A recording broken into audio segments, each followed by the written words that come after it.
Welcome to Sun City in Focus, a lively look at people, places, events, and lifestyles of the original Sun City. From A to Z, put into focus today by Rich Hofer. Welcome to another edition of Sun City AZ in Focus, the show that takes a look at the people, the places, and the things to do in the world's original active retirement community. It's a show designed to show you things you may be familiar with, but probably don't know everything about. It'll also introduce you to a whole bunch of things you had no idea were in Sun City. And you'll meet people from every walk of life that will share with you what they feel makes Sun City not only the best value in retirement living, but the best overall place to retire. But before we get to today's show, let me just remind you, this program is brought to you by the Sun City in Focus Committee, which is made up of people just like you and me, volunteers. And we're always looking for more people that want to take part, either in front of the camera like me, or behind the camera, doing lighting, sound, or editing. We have a lot of fun, and believe it or not, the more people that help out doesn't take all that much time. If you're interested in joining our committee, you can email our chair, Mike Agee, at the email address listed on the screen below. And who knows, you might be hosting the next edition of Sun City in Focus. And with that, let's get on to today's show. First up, we have a brand new segment. There's been a lot of talk about the total rebuild that's going to be taking place at the Lakes East, Lakes West Golf and Grounds Maintenance Facility. The current facility, it's starting to fall apart, and literally millions of dollars of equipment are out in the elements, exposed to vandalism, and of course the onslaught of the high heat here in the summer. All of that cuts the life of the equipment in half. So today we're going to take an aerial drone view of the maintenance facility so you can better see what needs replaced in a brand new segment called What's Up, Sun City?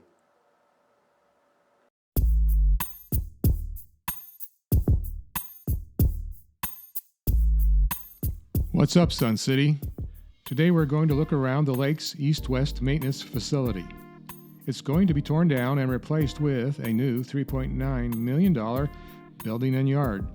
I'll bet a lot of you have no idea what's there now, so we thought we'd take a little look around and show you.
Well, that's our visit to the Lakes East-West Maintenance Facility.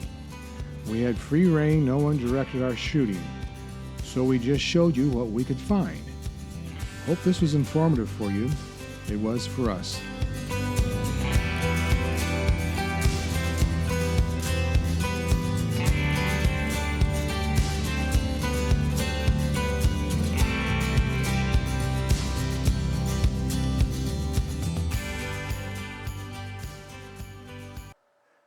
Thanks, John, for giving us a glimpse of what's going on over at Lakes East, Lakes West Golf Course.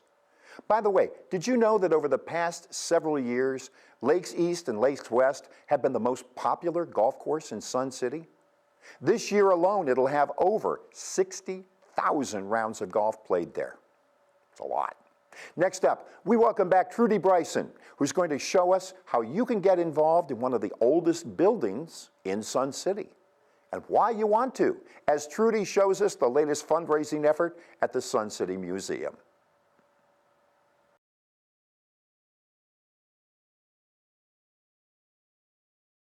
Good morning.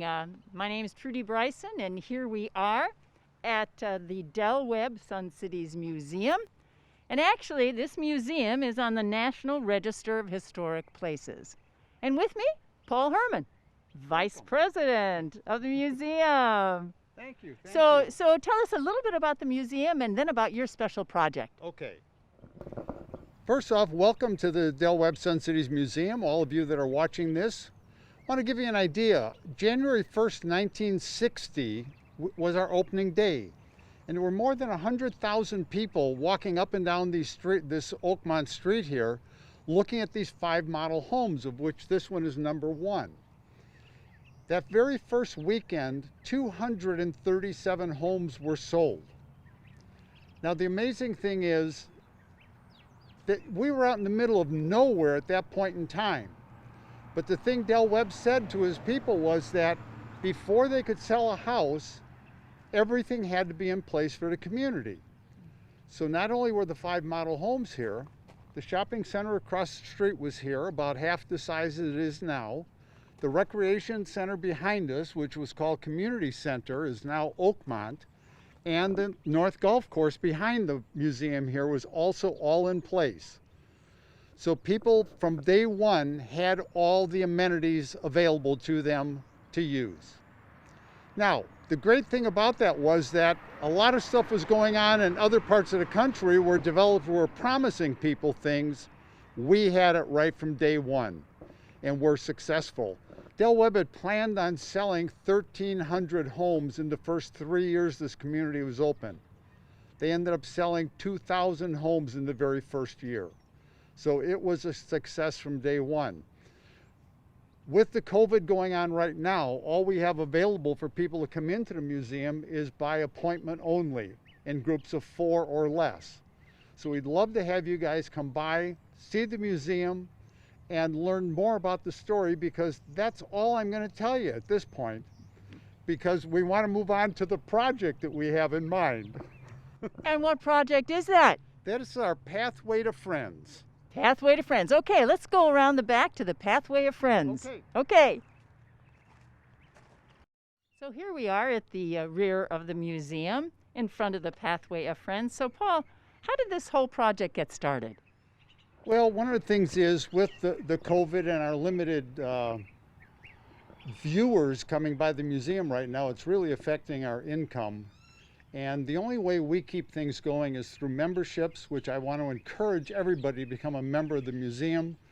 And then we added this Pathway of Friends, which is a fundraiser.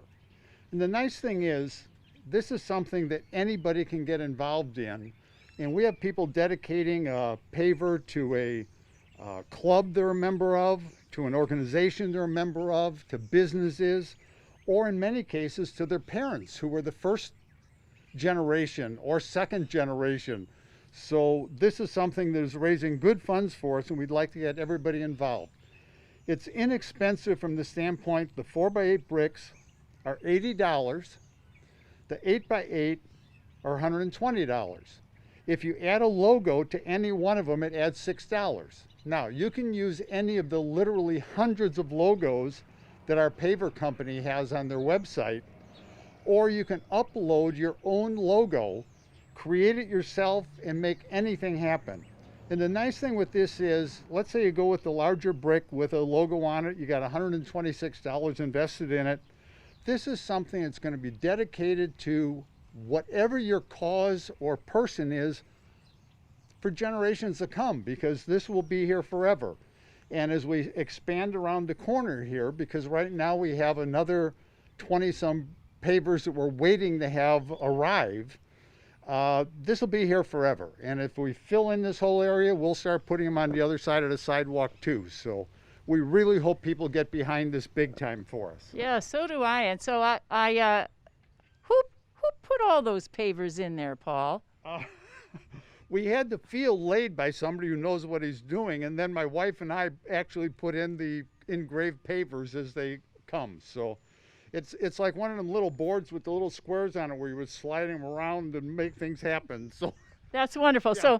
So if somebody wanted to buy one of these for their club or for a loved one, how would they go about doing that? the easiest way is to go on our website, because you can actually go to the company's website that does this. We link you to them, and you can actually see the paver as you're designing it on the website. So you'll know exactly how many letters will fit on a line and how many lines you have and where everything's going to go. So it works out real easy that way. And then when you're done with it, you can click on it. You pay for it with a credit card, or you can write a check to the museum, whichever is easier for you. And that's all there is to it. Wonderful. Tell me, how many members do you have right now at the museum? And how many more do you need?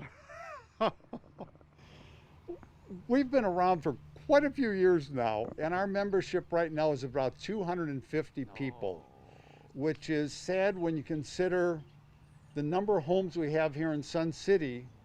Add to that the homes in Sun City West, because we are the Sun Cities Museum. 200 is That's pitiful. too small. Too small. We need more of you. Yeah. Come and join the museum. Take a private tour. I mean, Yeah. this isn't going to last forever. So to get it, and the tours are free, although donations are very happily accepted. So get yourself a paver. Join the fun. Be remembered forever in Sun City. Thank you very much for having us. Thank you, Paul. Have a great day, everyone. Thanks, Trudy. And if you've never taken time to go through and see one of the original houses of Sun City and how it looked on January 1st, 1960, when Del Webb opened Sun City to the public, you're really missing something. Take an hour or two, head over to the museum located next door to Oakmont Rec Center. Next up, Trudy's back, and she'll take us for a little tour on one of her favorite things to do in Sun City as she follows the Sun City Cycling Club around town. Good morning, Trudy Bryson here, and I am in the parking lot of the True Value Hardware store.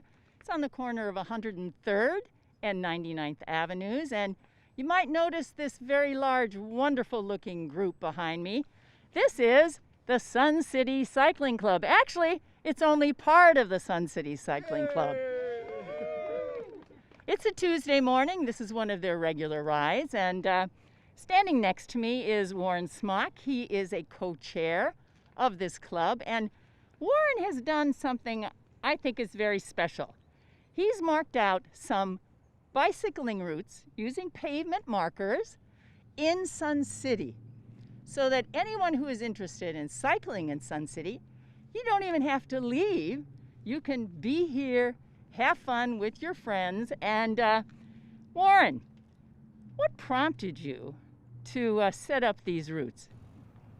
Well, I've been out here for a few years, and I've always tried to do a ride on my own sometimes, and so I started looking for routes just to stay in Sun City where I could go out and do a quick 20 or 25 miles.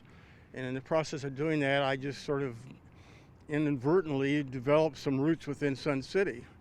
Then when the pandemic hit, you saw more and more people on the road, and more cities have marked routes. So we got to thinking about it, and so I was able to set up 3 different routes in Sun City to allow people to get out and follow where they're going. Great, and how long are each of those loops, and where are they? Well, there's 3 loops. There's a north loop, it's marked with orange. There's a central loop marked with green, and a south loop marked with pink.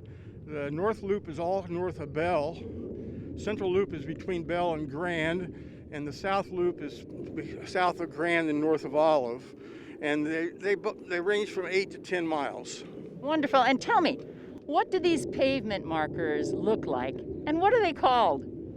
They're called Dan Henry's, They're just a circle with a little line on them that tells you, the circle is to get your attention, the line tells you which way to turn. Dan Henry was a bicyclist out east, I don't know how many years ago, but he sort of came up with this first marker to mark bicycle routes with, and so traditionally they've been called Dan Henrys. That's great. Now tell me, who painted all those Dan Henrys? And you must have used a stencil, right? No stencil, it's all done freehand. So consequently they're not 100% standard, but they're pretty good. I initially painted them all, but we have 3 people within the club now that are doing it. Richard Coast keeps the orange loop fresh and vibrant so people can see it. Kathy Beaumont does the central loop, and Jerry Osco does the south loop. So we've got 3 people in the club that are going out on a regular basis and riding it, making sure if there's a Dan Henry is faded or something. That's wonderful. And tell me, do I have to be an expert rider to come along with all of you guys? On Tuesday's ride is for anybody. We don't drop anybody. We ride usually somewhere in the neighborhood of about 20 miles, but we will go shorter if somebody just first shows up and hasn't ridden much. Either the whole group will go shorter, or we'll break the group up. The Tuesday group is designed to try to get more and more people into bicycling and be a casual, friendly ride. That sounds wonderful to me. Now, if I wanted to learn more about your club, do you have a website? We do, www.suncitycycling.com. Awesome. And if I want to become a member, is that where I go to do that or get more information? Yes, there's a link up there where it says membership, and you click on that and it gives you the forms and the cost and all that stuff. So it's all right there on the website. That's fantastic. Now, if I'm right, it's just about 9 o'clock. Are we ready to saddle up? Ready. All right. Let's saddle up. Thank you, Warren. Thank you.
That looks like a lot of fun. And I'm sure it's a lot better for our health than sitting home watching TV. Trudy's going to join us one more time today as she visits one of the most interesting clubs out there. If you've ever wondered how all of those folks make those wonderful looking stained glass art pieces, well, you're going to want to take a look at this segment. Trudy visits the Artistic Stained Glass Club at Bell Rec Center for an in-depth look at what's going on in that world. Hello, Trudy Bryson here with Suncy AZ in Focus, and with me is Annie Thielen, did I say that right? Who is the Vice President of the Artistic Stained Glass Club here at the Bell Recreation Center. So Annie, could you just tell us a little bit about your club? Well, our club will take anyone who is a beginner or even someone with experience and help them to learn new things that they haven't learned before.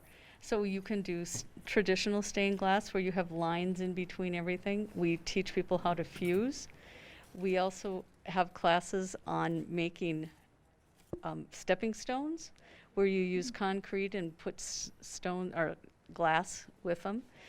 We also have people here who make lamps, and they kind of are the specialists around here. We make them do all the lamps. Sometimes we do custom order pieces. Somebody will come in and say, I need a piece this size and with this design on it, and we will make it for them. And we also repair things occasionally, depending on what they need to have done. People drop things or it gets hit, who knows. So we try to help people out any way that we can. About traditional stained glass, I'm assuming that's with the foil in Correct. between? Either foil or came, which is actually lead. We don't do a lot of came here because you have to put putty in between the came, and we don't do that here. But we can also deal with that if we have to. So- we have our ways. So I think, is that Carol over there who's doing, she's doing traditional? She is. Good morning to you too, Good Carol. morning. And tell us a little bit about what you're doing here. I've taken a mold and I'm putting glass around it to fix the mold, but I'm designing in my own pattern as I go down. It's really important if you want to do a lamp to pick out the base first, because once you've spent all this time, you want a appropriate base to go with it. And each little piece has to be foiled. Ah, And these little petals will be joined and then put down between at the bottom to make it I see. You have your pattern drawn there. right. Great. And then this is top, and you'll have to, of course, tin it with this so that it'll all stick together, because without having it tinned and some flux, nothing will stay together. Hey, we don't want that to happen. And then when it's all formed and tinned, then you can take it off the mold and then do the inside. Awesome. Thank you. And Deborah Baker, am I right? Yes. And what are you working on here? I'm making some little dishes that they'll be dishes in the very end. Right now they're flat pieces. They're going to be fused glass. I'm kind of doing a very contemporary thing of putting them together. So this is kind of what it looks like with me putting them together. They'll go into the kiln and be fired. And when they come out of the kiln, they'll look something like this, which is coasters right now. These are coasters. And then because they're going to be dishes, they'll go through a second firing in which they'll be put in a mold to shape them into a little dish. Well, you are the creative one. Awesome. I think everybody in here is creative. Well, I learned from a very talented lady here at the club how to do this. Yeah, so you took your lessons here, and that's. Yes. Did you do stained glass before you got here? I did stained glass several years ago, got away from it, didn't do it for a long time, so I've been learning again.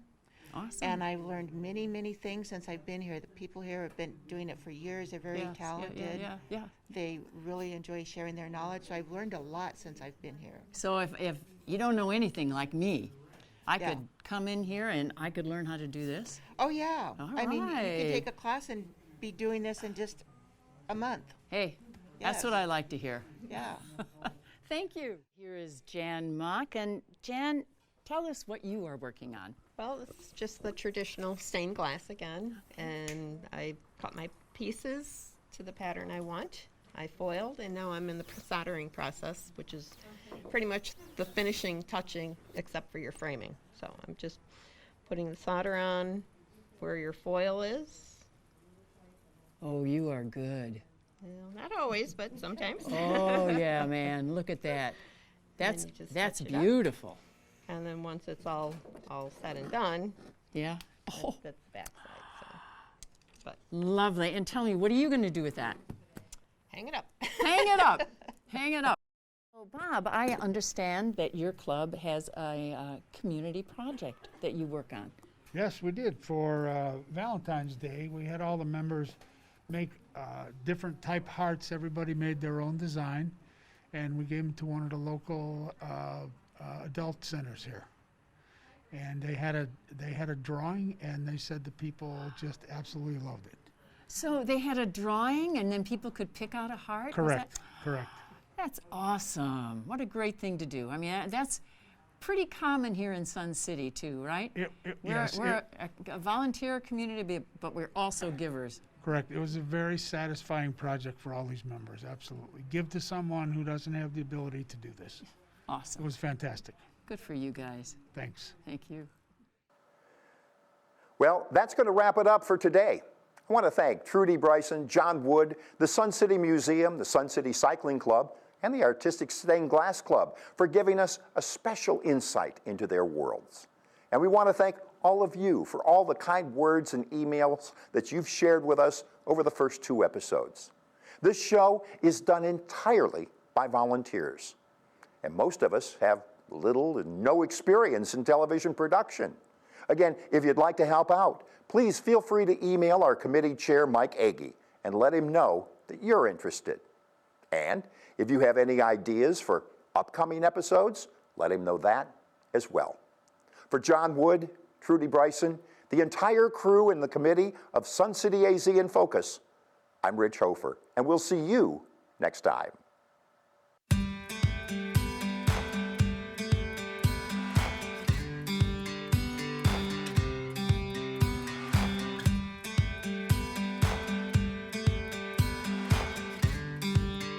This show was produced by volunteer members from the RCSC Sun City in Focus Committee for the entertainment and enjoyment of current and prospective residents of Sun City, Arizona. Anyone wishing to join the committee and participate in the production of future episodes of this program may contact the RCSC Board of Directors office at 623-561-4600 or email boardoffice@suncityaz.org.